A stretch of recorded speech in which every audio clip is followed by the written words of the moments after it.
Hello everyone, welcome back to your channel, The Economics Hub. Students, today we will discuss about part 5 of chapter 3rd, and this will be your final part of this chapter. So let's start. Our first topic is nominal and real GDP.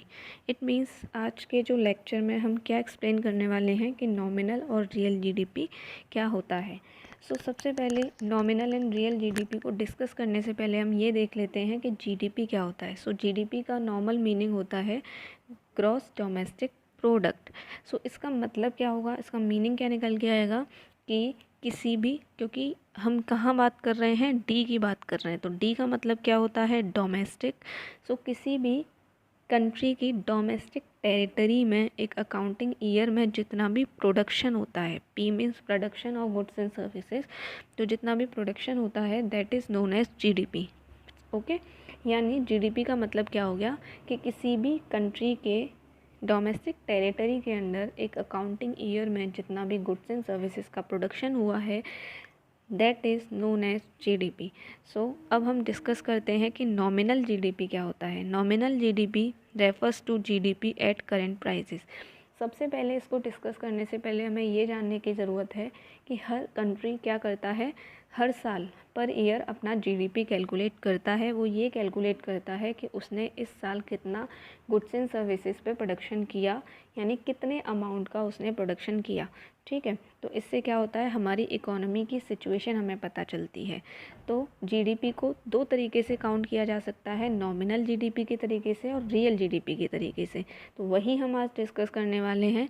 तो nominal GDP क्या होती है. Nominal GDP refers to GDP at current prices. It means जब हम किसी भी country की GDP को करेंट ईयर के प्राइसेस के साथ कैलकुलेट करते हैं. इट मीन्स मान लीजिए हम क्या कर रहे हैं 2020 में जीडीपी कैलकुलेट कर रहे हैं, तो उसके लिए हम कौन से प्राइसेस को यूज़ कर रहे हैं, जो 2020 में गुड्स एंड सर्विसेज पे जो प्राइसेस चल रहे हैं उन प्राइसेस को जब हम यूज़ करते हैं then that will be known as nominal GDP. Okay, अब करेंट ईयर प्राइसेस का मतलब क्या हो गया, just I said to you, current year prices वो प्राइसेस होते हैं जो कि उस ईयर ऑफ एस्टिमेशन में यूज़ किए जाते हैं, जो उस ईयर में चल रहे हैं. ठीक है, तो अब अगर हम बात करें कि नॉमिनल जीडीपी को कैलकुलेट करने का फॉर्मूला क्या होता है, तो उसका फॉर्मूला है nominal GDP equal to Q into P. It means Q into P nominal GDP का फॉर्मूला होता है. अब यहाँ पे हम बात करें क्यू किस लिए यूज़ किया जाता है और पी किस लिए, तो क्यू का मतलब होता है quantity of final goods and services produce during an accounting year. It means हम जिस भी अकाउंटिंग ईयर का जीडीपी काउंट करने वाले हैं उसमें जितनी भी क्वांटिटी प्रोड्यूस हुई है फाइनल गुड्स एंड सर्विसेज की that will be used as Q. ठीक है, जैसे कि मान लीजिए 2020 में 10,000 क्वांटिटी यानी 10,000 प्रोडक्ट्स, या आप बोल सकते हो 10,000 गुड्स एंड सर्विसेज प्रोड्यूस हुए हैं, तो हम क्यू की जगह पे क्या यूज़ करेंगे, 10,000. अब पी का मतलब क्या हो गया, प्राइजेस, यानी 2020 में जितने भी 10,000 गुड्स जो हमने प्रोड्यूस करे हैं इन पर जितना भी प्राइजेस हमने चार्ज किया है वो हमारा कहलाएगा पी. यानी पी का मतलब prices during that accounting year, जिस साल में हम क्या करने वाले हैं, जीडीपी काउंट करने वाले हैं. और क्यू का मतलब क्वांटिटी, यानी जितना हमने प्रोडक्शन किया है. ठीक है, तो इसलिए हम कह सकते हैं nominal GDP equal to GDP at current prices. यानी जब भी हम करेंट प्राइसेस पे जीडीपी को कैलकुलेट करते हैं तो वो हमारी कहलाती है नॉमिनल जीडीपी. तो फॉर एग्जांपल अभी हमने बताया कि 10,000 क्वांटिटी हमने प्रोड्यूस करी और इस टाइम पे हमारा प्राइस कितना चल रहा था, 10 रुपीज़ चल रहा था. क्योंकि हम करेंट ईयर प्राइसेस की बात कर रहे हैं तो 2020 में प्राइस कितना चल रहा था, 10 रुपीज़. तो हम इसको क्या कर सकते हैं, कैलकुलेट कर सकते हैं. 10,000 इंटू 10 इक्वल टू हमारा क्या हो जाएगा, 1 लाख. यानी हम बोल सकते हैं कि 2020 में हमारी नॉमिनल जीडीपी कितनी हुई, 1 लाख रुपीज़. ठीक है, तो इस तरीके से नॉमिनल जीडीपी को कैलकुलेट किया जाता है और इसका मीनिंग होता है कि इसको हम किस प्राइस पे करते हैं कैलकुलेट, करेंट प्राइस पे. यही सबसे इम्पॉर्टेंट है इसमें याद रखने के लिए. उसके बाद हम चीज़ बोल सकते हैं इस इक्वेशन से जो भी हमने देखी Q इंटू पी की, कि अगर यहाँ पे या तो क्वांटिटी में चेंज हो जाए या प्राइस में चेंज हो जाए, दोनों में से किसी भी चीज़ में चेंज हो जाए तो क्या हो जाता है, हमारी जो जीडीपी है उसमें भी चेंज हो जाता है। ठीक है, यानी मान लो अगर हमारी क्वांटिटी जो भी हमने 10,000 बोली थी वो हो जाए 20,000, फिर अगर हम जीडीपी कैलकुलेट करेंगे तो ऑब्वियसली कितना हो जाएगा, 2 लाख, यानी जीडीपी इंक्रीज़ हो गई। और दूसरी तरफ अगर हम बात करें कि क्वांटिटी एज इट इज़ है, हमारे प्राइस बढ़ गए, यानी क्वांटिटी अभी भी 10,000 है लेकिन प्राइजेस हमारे 100 हो गए, तो भी क्या हो जाएगा, जीडीपी इंक्रीज़ हो जाएगी। तो यानी या तो आप क्यू में चेंज कर लो या आप पी में चेंज कर लो, लेकिन फिर भी क्या होता है, जीडीपी हमारी चेंज हो जाती है, जीडीपी इंक्रीज़ हो जाती है। ये होता है हमारा नॉमिनल जीडीपी में। तो इससे एक प्रॉब्लम अराइज हो जाती है क्या, कि कभी कभी क्या होता है कि पी यानी हमारे जो प्राइजेस हैं उनमें चेंज हो जाता है, वो इंक्रीज़ हो जाते हैं, लेकिन जो हमारी क्वांटिटी है क्यू वो कांस्टेंट रहती है। तो इस केस में क्या होगा, जस्ट मैंने अभी बताया कि क्वांटिटी में कोई चेंज नहीं हुआ लेकिन पी यानी प्राइसेस इंक्रीज़ हो गए, तो जीडीपी भी बढ़ जाएगी। लेकिन क्या ये सही है, केवल प्राइसेस के बढ़ने से जीडीपी इंक्रीज़ हो जाए तो क्या ये सही रिजल्ट निकल के आएगा? नहीं, क्योंकि जीडीपी कब इंक्रीज़ होनी चाहिए, जब हमारे गुड्स एंड सर्विसेज के प्रोडक्शन में इंक्रीजमेंट हो रहा है। तो इसीलिए नॉमिनल जीडीपी जो है वो क्या करती है, इल्यूज़न क्रिएट कर देती है, क्योंकि इसमें हमें ये नहीं पता चल पाता कि प्राइसेस में इंक्रीजमेंट होने की वजह से जीडीपी इंक्रीज़ हुई है या क्वांटिटी में। तो इसलिए हम नॉमिनल जीडीपी को बहुत ज़्यादा मोस्टली यूज़ नहीं करते हैं, क्योंकि ये एक तरीके से इल्यूज़न क्रिएट करती है, या आप बोल सकते हो कि हमें कंफ्यूज कर देती है, हमें एकदम क्लियर रिजल्ट नहीं मिल पाता। ठीक है, तो इसलिए फिर हम किस जीडीपी को यूज़ करते हैं, रियल जीडीपी को। तो अब हम ये देखने वाले हैं कि रियल जीडीपी क्या होती है और कैसे कैलकुलेट की जाती है। अब आप एक इस रियल जीडीपी को याद रखने के लिए एक फॉर्मूला या एक ट्रिक यूज़ कर सकते हो कि रियल जीडीपी क्या करती है, रियल रिज़ल्ट लाती है आपके सामने। ठीक है, अब रियल रिज़ल्ट लाती है तो आपका क्या होता है, जो वेलफेयर है या जो भी जीडीपी में इंक्रीजमेंट है वो एकदम पता चल जाता है। तो इसीलिए कौन सी जीडीपी रियल रिजल्ट लेके आती है, रियल जीडीपी। तो इस तरीके से आप इसको याद रख सकते हो। अब रियल जीडीपी क्या होती है, रियल जीडीपी वो जीडीपी होती है जो कि कांस्टेंट प्राइसेस पे कैलकुलेट की जाती है। इट मीन्स अभी हमने पढ़ा था कि नॉमिनल जीडीपी में हम क्या करते हैं, जो भी करंट ईयर के प्राइसेस होते हैं उनको यूज़ करते हैं, लेकिन रियल जीडीपी में क्या होगा, जो कांस्टेंट प्राइसेस हैं, यानी हम क्या करेंगे, मान लो हम 2020 की जीडीपी कैलकुलेट करने वाले हैं, तो हम कोई भी इससे जो पहले वाला कोई भी ईयर है उसको क्या कर लेंगे, एक बेस ईयर मान लेंगे। जैसे मान लो 2011 को हमने बेस ईयर माना, तो उस बेस ईयर के प्राइसेस को हम यहाँ पे पूरे ईयर में यूज़ करेंगे, तो वो प्राइसेस क्या हो गए, कांस्टेंट हो गए। तो यानी जब हम कांस्टेंट प्राइसेस पे जीडीपी कैलकुलेट करते हैं तो वो हमारी कहलाती है रियल जीडीपी। ठीक है, तो उसके लिए हम क्या करते हैं, एक बेस ईयर मानते हैं। तो बेस ईयर क्या कहलाता है, base year is the year of comparison, यानी जिस ईयर को हम कंपैरिजन के लिए यूज़ करते हैं वो हमारा कहलाता है बेस ईयर। तो यहाँ पे यही याद रखना है कि प्राइसेस जो होते हैं वो कैसे होते हैं, कांस्टेंट होते हैं, यानी हम किसी पुराने साल को या पुराने ईयर को बेस ईयर मान लेते हैं और उस ईयर के प्राइजेस को हम यहाँ पे यूज़ करते हैं कैलकुलेशन के लिए। अब ऐसा हम क्यों करते हैं वो भी अभी हम आगे बताएंगे। तो अब बात आती है कि हम जब बेस ईयर मान रहे हैं तो हम ये कैसे डिसाइड करेंगे कि कौन सा ईयर हम बेस ईयर माने, क्योंकि 2020 की बात करें तो 2019 को भी मान सकते हैं, 18 को, 17, 16, 11, 12, 2001 कोई भी ईयर मान सकते हैं। तो अब हम कैसे डिसाइड करेंगे, तो इसके लिए हम क्या करते हैं, हम ये देखते हैं कि किस ईयर में हमारा जो प्रोडक्शन है और जो जनरल प्राइजेस हैं वो नॉर्मल रेंज में रहे हैं, यानी ना तो उस साल ज़्यादा डिफ्लेशन हुआ है और ना ही ज़्यादा इन्फ्लेशन हुआ है। तो ऐसा जो भी ईयर होता है उसको हम मान लेते हैं बेस ईयर, ताकि हम क्या कर सकें, एक अच्छा रिज़ल्ट निकाल के ला सकें। ठीक है, तो ये हो गया हमारा। तो अब हम अगर रियल जीडीपी की बात करें तो रियल जीडीपी का फॉर्मूला क्या हो जाएगा, सेम फॉर्मूला रहेगा, बस एक माइनर सा चेंज आ जाएगा और हमारा फॉर्मूला हो जाएगा क्यू इंटू पी स्टार या डैश, कुछ भी बोल सकते हो, यानी यहाँ पे इस पी डैश में कुछ चेंज हुआ है, या आप पी बी भी लिख सकते हो। ठीक है, तो क्यू इंटू पी इसका फॉर्मूला हो जाएगा, या Q into P B, P B का मतलब प्राइस ऑफ बेस ईयर। तो यहाँ पे यही चेंज है कि क्वांटिटी, क्यू का मतलब आपको पता है क्वांटिटी, और पी स्टार या पी बी का मतलब क्या हो गया, prices of base year.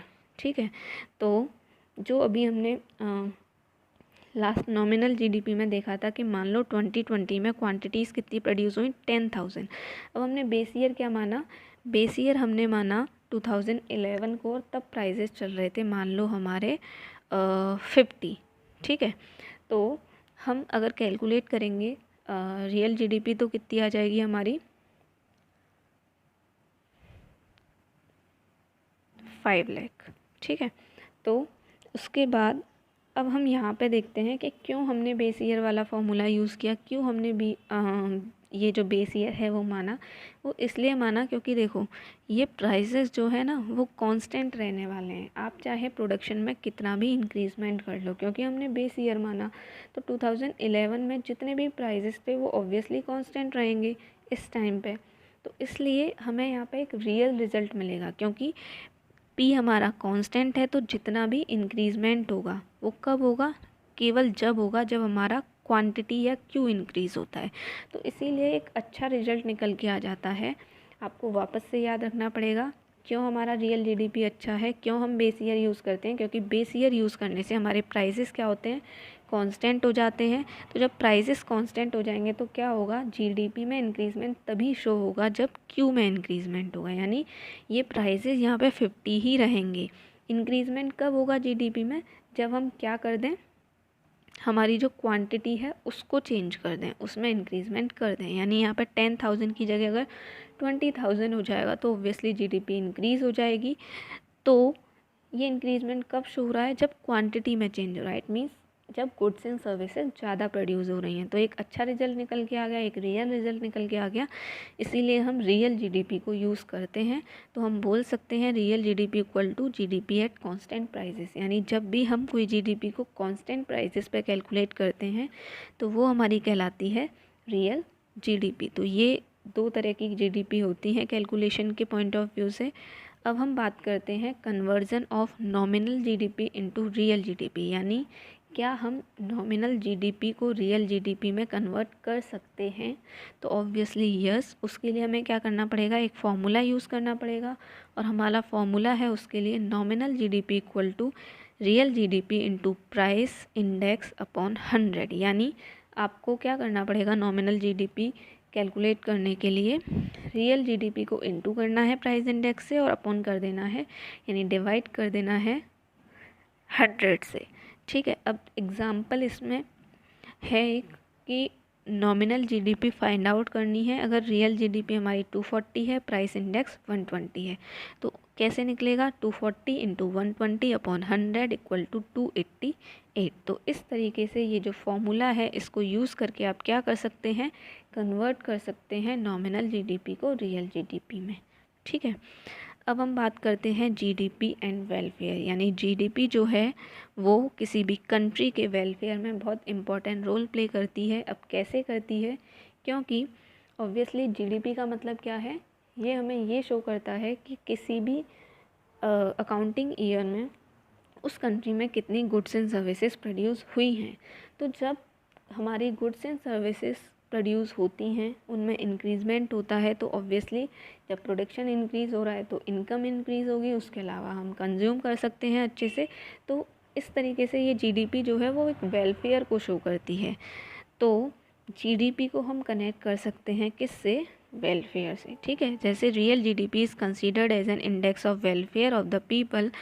Welfare of the people is measured in the terms of availability of goods and services per person, यानी per person goods and services अगर अच्छे से अवेलेबल हो रही हैं, इट मीन्स उस कंट्री का वेलफेयर हो रहा है। मान लो कि कंट्री की पॉपुलेशन तो काफ़ी ज़्यादा है लेकिन प्रोडक्शन हो नहीं रहा उतना, तो क्या वेलफेयर हो सकता है, नहीं। तो इस तरीके से हम जीडीपी को एक क्राइटेरिया मान सकते हैं किसी भी कंट्री के वेलफेयर के लिए। ठीक है, तो अगर रियल जीडीपी इंक्रीज़ होती है, इट मीन्स जो गुड्स एंड सर्विसेज की अवेलेबिलिटी है, यानी गुड्स एंड सर्विसेज का जो प्रोडक्शन है वो इंक्रीज़ हो रहा है। ठीक है, तो इट मीन्स क्या हो रहा है, कंट्री में वेलफेयर हो रहा है। तो इस तरीके से जीडीपी वेलफेयर को मेज़र करने का एक तरीका माना जाता है। उसके बाद अब हम देखते हैं कि ये जो जीडीपी है उससे वेलफेयर तो कैलकुलेट होता है, लेकिन उसकी कुछ लिमिटेशंस भी होती हैं, उसकी कुछ कमियां भी होती हैं। तो अब हम ये देख लेते हैं कि जीडीपी की क्या क्या लिमिटेशंस होती हैं। तो सबसे पहला है distribution of income. It means अगर हमारा डिस्ट्रीब्यूशन ऑफ इनकम जो है कंट्री में वो अनइक्वल हो जाए, यानी जो इनकम है वो लोगों में इक्वली ना डिवाइड हो, तो जीडीपी की जो ग्रोथ है वो एक गलत रिफ्लेक्शन देती है, या बोल सकते हो आप एक वेलफेयर शो नहीं कर पाती है, एक रियल वेलफेयर शो नहीं कर पाती है। कैसे कि मान लीजिए हमारे कंट्री में, जो कि अभी हो भी रहा है, कि जो रिच पर्सन्स हैं उनके पास ज़्यादा इनकम डिस्ट्रीब्यूट हो रही है और जो पुअर हैं उनके पास कम हो रही है। ठीक है, तो क्या होगा कि एक मिनट, रिच के पास ज़्यादा इनकम आ रही है और पुअर के पास कम इनकम आ रही है, तो क्या होगा, जो रिच हैं उनका वेलफेयर होता रहेगा, लेकिन जो पुअर हैं उनका वेलफेयर नहीं होगा। लेकिन इनकम ज़्यादा है, गुड्स एंड सर्विसेज ज़्यादा हैं, रिच के पास हैं भले ही, लेकिन ज़्यादा तो हैं कंट्री में, तो जीडीपी तो इंक्रीजमेंट शो करेगी। लेकिन उस जीडीपी के इंक्रीजमेंट से हमें ये पता नहीं चल रहा कि कौन से एरिया में वेलफेयर हो रहा है। तो इस तरीके से अगर किसी भी कंट्री में डिस्ट्रीब्यूशन ऑफ इनकम सही नहीं है तो हम नहीं पता कर सकते कि वहाँ पे वेलफेयर हो रहा है या नहीं। ठीक है, तो पहली लिमिटेशन ये हो गई कि डिस्ट्रीब्यूशन ऑफ इनकम को प्रेडिक्ट नहीं कर पाती है जीडीपी। एंड सेकंड है composition of GDP. Composition of GDP का मतलब हमें कई बार ये नहीं पता चल पाता कि जो भी जीडीपी है या जो भी गुड्स एंड सर्विसेज का प्रोडक्शन है वो वेलफेयर ओरिएंटेड है या नहीं, यानी इसमें सारे गुड्स एंड सर्विसेज का प्रोडक्शन इंक्लूडेड हो जाता है। मान लीजिए किसी भी कंट्री में जो लग्जरियस गुड्स हैं, यानी जो बिल्कुल एक टॉप लेवल की गुड्स होती हैं, जो महंगी गुड्स होती हैं, उनका प्रोडक्शन काफ़ी ज़्यादा हो रहा है, तो गुड्स का प्रोडक्शन तो हो रहा है, इट मीन्स जीडीपी तो इंक्रीज़ हो रही है। लेकिन लग्जरियस गुड्स के प्रोडक्शन से क्या कंट्री में वेलफेयर होगा? नहीं होगा। क्यों? क्योंकि लग्जरियस गुड्स को केवल कौन लोग परचेज़ करेंगे? जो रिच पर्सनस हैं। पुअर पर्सन परचेज़ नहीं कर पाएंगे, तो इसलिए पुअर का वेलफेयर नहीं होगा। लेकिन हमें पता चल नहीं पाएगा। क्यों नहीं चल पाएगा? क्योंकि लग्जरियस गुड्स का प्रोडक्शन हो रहा है, ज़्यादा हो रहा है, इट मीन्स जो जीडीपी है वो हाई हो रही है, तो हमें लगेगा वेलफेयर हो रहा है, लेकिन रियल टर्म्स में अगर हम बात करें तो वेलफेयर नहीं हो रहा। उसके अलावा एक और एग्जांपल है कि अगर कंट्री में डिफेंस गुड्स का प्रोडक्शन ज़्यादा हो जाए तो जीडीपी तो इंक्रीज़ हो जाएगी, तो हमें क्या लगेगा? वेलफेयर हो रहा है। लेकिन अगर हम रियल टर्म्स में बात करें तो उससे वेलफेयर इनडायरेक्टली हो सकता है, लेकिन डायरेक्टली कोई भी वेलफेयर नहीं होगा, क्योंकि डिफेंस गुड्स को कोई भी नॉर्मल पब्लिक कंजप्शन के लिए यूज़ नहीं कर सकती। तो एक सेकेंड लिमिटेशन यही है कि हमें कंपोजिशन नहीं पता चल पाता गुड्स एंड सर्विसेज के प्रोडक्शन का, जिससे कि वेलफेयर का रियल जो रिज़ल्ट है वो भी निकल के नहीं आता है। उसके बाद थर्ड है non monetary exchange. Non monetary मतलब जहाँ पे कि मनी इन्वॉल्व नहीं हो, ठीक है, वो हमारा कहलाता है नॉन मॉनेटरी। तो हमारे कंट्री में बहुत सारी जगह ऐसा होता है जहाँ पे कि हम एक्सचेंज के लिए गुड्स एंड सर्विसेज के एक्सचेंज के लिए मनी को इन्वॉल्व नहीं करते हैं। वहाँ पे हम क्या करते हैं? गुड्स को किससे एक्सचेंज करते हैं? गुड्स से, यानी चीज़ों को चीज़ों से ही एक्सचेंज करते हैं। जैसे मान लो मेरे को गेहूँ चाहिए तो मैं आपको चावल दूँ, आप चावल के बदले मुझे गेहूँ दो, तो वो होता है बार्टर सिस्टम, जहाँ पे गुड्स टू गुड्स एक्सचेंज की जाती हैं। तो हमारे कंट्री में अभी भी बहुत सारे रूरल एरियाज़ में क्या होता है?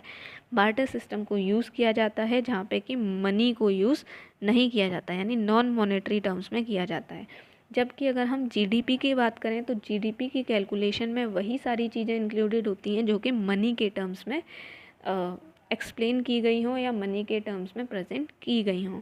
ठीक है, तो इसलिए अगर नॉन मॉनेटरी एक्सचेंज हो रहे हैं कंट्री में तो वो जीडीपी में शो नहीं होंगे, जिससे कि रियल रिज़ल्ट या रियल वेलफेयर प्रेडिक्ट नहीं हो पाता है। उसके बाद फोर्थ है हमारा एक्सटर्नलिटीज़। एक्सटर्नलिटीज़ का मतलब क्या होता है? Refers to goods and bad impact of an economic activity, यानी एक्सटर्नलिटीज़ क्या बताती हैं? किसी भी इकोनॉमिक एक्टिविटी का कोई भी गुड इम्पैक्ट या बैड इम्पैक्ट बताती हैं, जो कि जीडीपी में शो नहीं होता है। कैसे नहीं होता है? कि मान लीजिए एक एग्ज़ाम्पल दिया है यहाँ पे कि एक मिस्टर एक्स हैं, वो क्या कर रहे हैं? एक ब्यूटीफुल गार्डन मेंटेन करते हैं, यानी उनके पास एक बहुत अच्छा गार्डन है, तो उनके जो पड़ोसी हैं मिस्टर वाई, तो उस गार्डन की जो एक फ्रेश एयर है, जो फ्रेश उससे इन्वायरमेंट हो रहा है, तो उसको वो भी इंजॉय कर रहे हैं, लेकिन उस इन्जॉयमेंट के लिए वो कुछ भी पे नहीं कर रहे हैं। यानी मिस्टर एक्स के अच्छे काम से मिस्टर वाई को फ़ायदा मिल रहा है। ठीक है, तो ये हो गया गुड एक्सटर्नलिटी। तो इससे क्या है कि जीडीपी में ये चीज़ शो नहीं हो रही है। उसके बाद अगर हम नेगेटिव एक्सटर्नलिटीज़ की बात करें, तो जो भी हमारी इंडस्ट्रीज से स्मोक वगैरह निकलता है, उससे क्या होता है, सोसाइटी को प्रॉब्लम होती है, लेकिन उसके लिए भी कोई पेमेंट नहीं लिया जाता, कोई पेनल्टी नहीं होती है, तो ये भी जीडीपी में शो नहीं होता है। तो ये हो गई इसकी एक लिमिटेशन। तो ये था आज के लेक्चर के बारे में, जहाँ पे हमने डिस्कस किया कि जीडीपी में रियल जीडीपी क्या होती है, नॉमिनल जीडीपी क्या होती है, इनको कन्वर्ट कैसे किया जा सकता है, जीडीपी वेलफेयर को कैसे इंश्योर करती है, और क्या क्या लिमिटेशंस होते हैं जीडीपी के। तो यहीं पे हमारा जो ये चैप्टर 3 है वो एंड होता है। अब मिलते हैं हमारी अगली वीडियो में नेक्स्ट चैप्टर के साथ। Till then, thank you, bye bye, have a nice day, keep learning, keep growing.